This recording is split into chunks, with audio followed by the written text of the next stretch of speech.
कि आखिर जोधपुर से जयपुर रेफर क्यों गया डॉक्टर राकेश को, वह एकमो थी तो क्या आवश्यकता पड़ गई। तो घटनाक्रम की उच्च स्तरीय जांच, दोबारा इन घटनाओं की पुनरावृत्ति नहीं हो। अभी अगर वार्ता सफल हो जाती है तो भजनलाल के आवाज की तरफ हजारों नौजवान कूच करेंगे। 40 विधायक, 2 डिप्टी सीएम, एक प्रदेश अध्यक्ष को अपना नंबर ही बदलना पड़ा, बता रहे इतने फोन आ रहे लोगों के। राम के भरोसे चल रहा राजस्थान, यहाँ पोपाबाई का राज है। आने की बात नहीं बनी और कुछ होगा, 100% होगा। बात हम नहीं कर रहे हैं, बात सरकार परिजनों के साथ सुबह से लगी हुई है। बड़े मुद्दे नहीं, हमने जो मुद्दे उनके सामने रखे वो ये कुछ निलंबित करके बाहर कहीं रखा जाए, उसको दूसरे जोधपुर से दूर, और एक नौकरी, सरकारी नौकरी, मुआवजा, एक टीम जो परिजन चाहे, और विष्णु समाज के नेता भी हमारे साथ है, सारे जाट समाज के नेता भी साथ है, सर्व समाज इस आंदोलन में साथ है।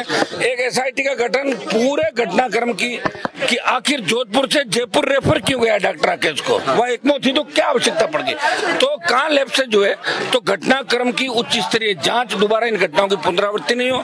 तो ये मांगे हमारी रखी है प्रमुख, और उन्होंने कहा कि गिरफ्तारी में दिक्कत आ रही है, तो मैंने कहा ठीक है, आप परिजनों को संतुष्ट कर लो, लेकिन मैं एश्योर कर दो कि जो टीम आपकी बनाएगी वो 4, 5, 7 दिन के अंदर बात करके उसको अरेस्ट करेगी। ये हमारी सारी मांगे, छोटी सी मांगे, लेकिन सरकार जानबूझ के संवेदनहीनता कर रही है। अब इन मंत्रियों के जंग इस बात की हो गई कि मैं क्रेडिट लूं, मैं लूं, कभी किसी घर ले जाते, कभी किसी के, हमारे में तो गया नहीं। परिजनों की बात अगर हम नहीं माने तो लोग कह देंगे कि भाई ये तो वार्ता ही नहीं करना चाहते, तो परिजनों पर ही छोड़ा है। परिजनों के साथ कुछ समाज के लोग हैं, बाकी हम सारी टीम यहाँ बैठी है। अभी अगर वार्ता सफल हो जाती है तो भजनलाल के आवाज की तरफ हजारों नौजवान कूच करेंगे।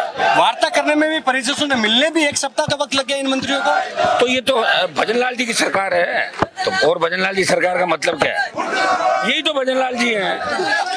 यहाँ तो 40 विधायक, 2 डिप्टी सीएम, एक प्रदेश अध्यक्ष को अपना नंबर ही बदलना पड़ा, बता रहे इतने फोन आ रहे लोगों के कि साहब आपने ये क्या कर दिया।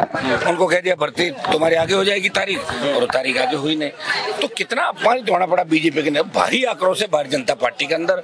राम के भरोसे चल रहा राजस्थान, यहाँ पोपाबाई का राज है, और उसी का परिणाम है कि नौजवान आज सड़कों पे खुद अपना अधिकार लेके खड़ा है, भीगते। आप ये देखो, ऐसे आंदोलन आपको बहुत कम मिलेंगे देश के अंदर कि बारिश, बाढ़ और आंधी, तूफान, गर्मी जिनका रास्ता नहीं रोक पाए वो नौजवान है। जिस तरह 1857 की क्रांति इस देश के आजादी के अंदर प्रमुख क्रांति थी, उसी तरह ये जो आंदोलन चल रहे हैं पिछले 2 महीने से राजधानी के अंदर, ये आंदोलन इस भारतीय जनता पार्टी के ताबूत के अंदर आखिरी कील साबित होंगे।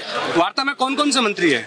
अब हमें नहीं पता कौन है यार, हम मंत्रियों का आदों का नाम ही नहीं जानता, मैं तो खुद ही। सुनने में आया कि के बिश्नोई भी है। मुझे नहीं पता, मैं आदों का नाम नहीं जानता। कुछ मंत्रियों को मैं नाम जानता हूँ, वो बेचारे खाक छानते रोडों में घूम रहे, उनको कोई पूछ भी नहीं रहा। वो रोज कोशिश करते हैं अखबार में आ जाए, कैसी चर्चा में नहीं। भजनलाल जी उनको सीरियस ही नहीं ले रहे उन मंत्रियों को। तो रुख तैयार है? तैयार है, आधे 1 घंटे बाद करते हैं कि थोड़ा मौसम ठीक हो जाए और